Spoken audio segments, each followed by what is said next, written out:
Good evening again. This is State of Awareness, Part 7. And basically what I'm doing, I am talking about different things that the black youth can actually do in order to contribute to the black society in your community, on your block, in your home.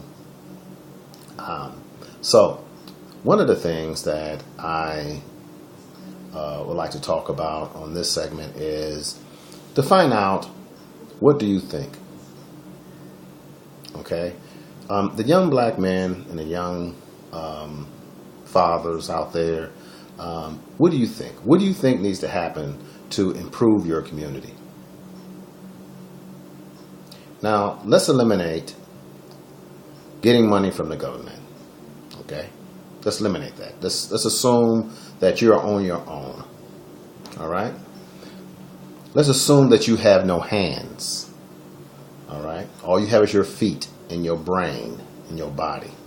So you can't pull out a gun and do anything. All right? You can't take anything. The only weapon you have is your mouth. Okay? Your conversation. How you go about sitting down with someone and communicate with them in such a way that they agree with you without being forced. That is a power. If you can talk to someone and influence them to invest in your time and effort, that is a power. Not only is that a power, you have to be very intelligent and knowledgeable to be able to do this thing. My question is this: what type of power do you have other than a weapon? Can you sit down at a table with a group of your friends or strangers and negotiate with them? Can you go from door to door in your neighborhood and your character speaks for itself as far as your standards, your high standards and morale? Do you have accountability? What can you do in your life that will affect the young adults of tomorrow? These are the things you need to be thinking about. If you just sat down and thought about the things that's going on around you, you will soon understand that you do not have all the answers.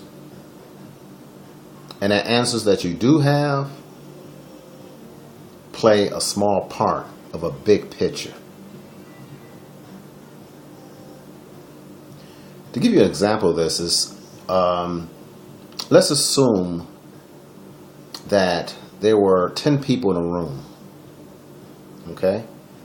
And each person had a device that can stop you from breathing, okay? And you have the same device to stop them from breathing. So what it is that if one person falls, they squeeze the device to cause one person to squeeze the device. So it'd be a chain reaction of everyone stop breathing because they clinch up. So they squeeze the device, people stop breathing. So it would be your best interest to make sure everyone was healthy and resourceful in what they were doing. And if that person was get to a point in their life that they're no longer needed, they will have to be someone that is trained and have the ability to take that person's place to continue the cycle of life.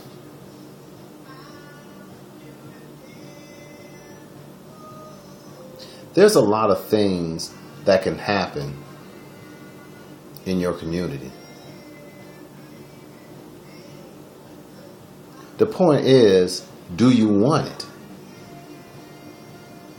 You know, when I was young, I used to say, well, we have all these churches. We have all these little small storefront churches all in the community and stuff like that, you know. But when you go to them and ask them, you know, the person go up to them and ask them, hey, listen, I need some money. I need to pay my rent. They don't give them to them.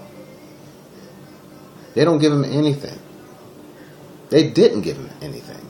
So these people was forced to go out and find means to supplement their income, to make something happen in life so they can sustain their life, you know, so they can pay their gas and they can pay their rent. They can buy food, put food on their table. Now we have the mega churches, okay, the big mega congregations. My thing is, why do you need these things, these places?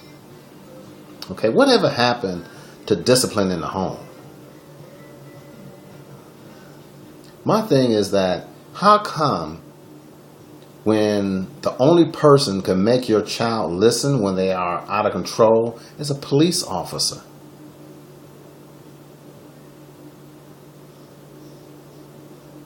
You can have a black man in your community should be getting the same respect as a police officer. It should never be a point where you have to call a police officer to come to your neighborhood to prevent anything from happening. No one should be afraid to walk down their own street.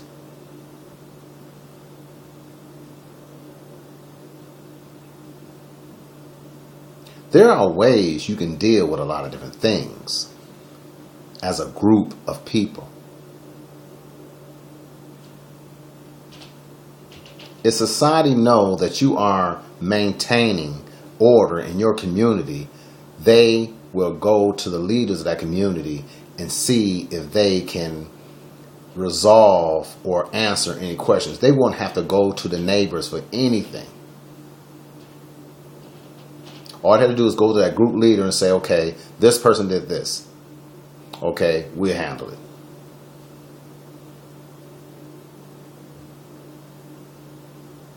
These persons should be very respectable people in their communities. There are a lot of things that goes on in our communities, right up on our nose. I watch the news and see a lot of things of people involved in a lot of different crime. And like I say, when I was young, I was part of a lot of different things as well. But I grew up. Okay? My thing is, when are you going to grow up? In your life, you should pick a point in time in your life where you stop doing things that you did 5 years ago. If it's not enhancing your life. Every 5 years, you should look back and say to yourself, I stopped doing this.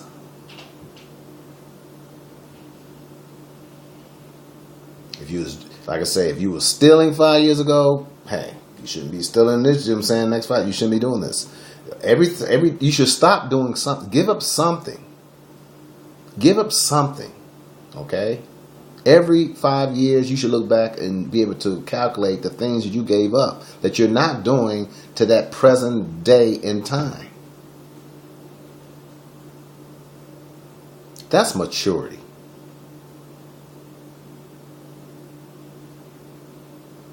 Now, you may get people saying that, or hear that, in the black community, there's so much crime in the black community, and it's too crazy. You know what?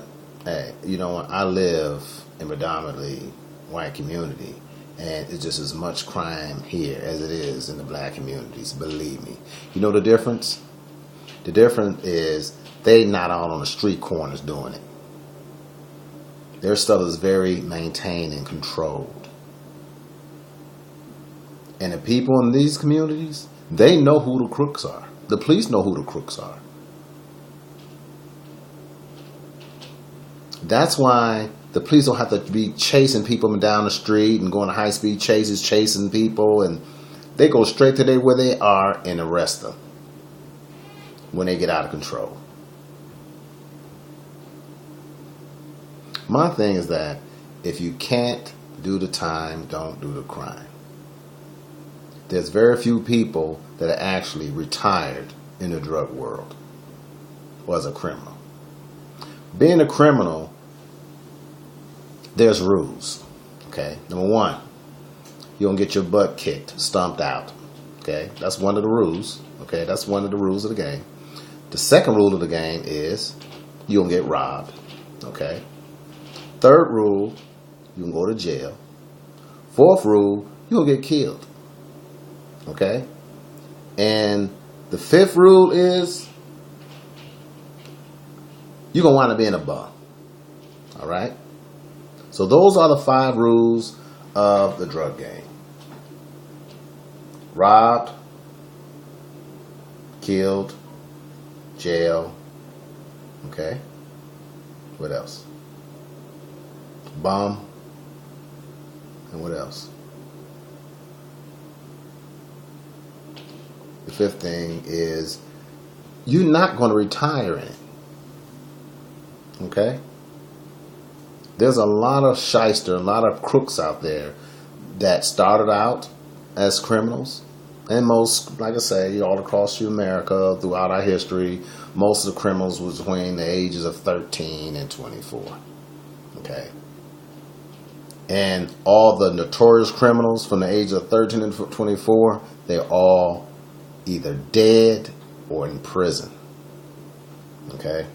Spending a large amount of their time in prison. They're building prisons for us. Okay? So, your best bet is to figure out a different occupation. Okay? All right, so I'm going to stop here and I'm going to go into part 8 and we'll continue our session.